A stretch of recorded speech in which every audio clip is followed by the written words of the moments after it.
m'appelle Kevin, ça fait 20 ans que je suis tourneur-fraiseur maintenant. J'ai commencé par de la production vraiment pure et dure. Ensuite j'ai appris à régler les machines, à faire des programmes. J'ai quand même pas mal évolué, c'est un métier où on apprend beaucoup si on s'en donne la peine. À la prise de poste, on vérifie l'état de la machine, c'est-à-dire qu'elle soit propre, que tous les niveaux soient faits. On commence les premiers usinages, on vérifie bien les codes dimensionnels, que notre outil travaille comme il faut.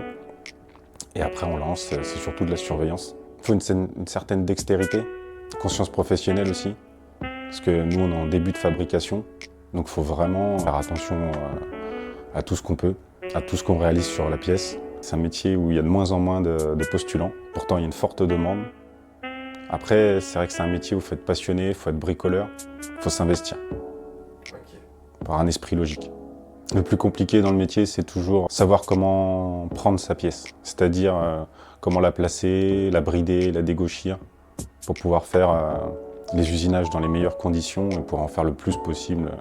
Ici, ouais, on fait de la toute petite pièce comme de la très grosse, donc ça peut aller de quelques centaines de grammes à plusieurs tonnes.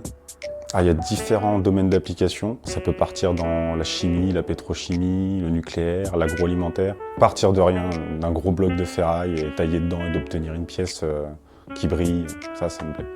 C'est des métiers où il y a de l'offre d'emploi, c'est des métiers d'avenir entre guillemets.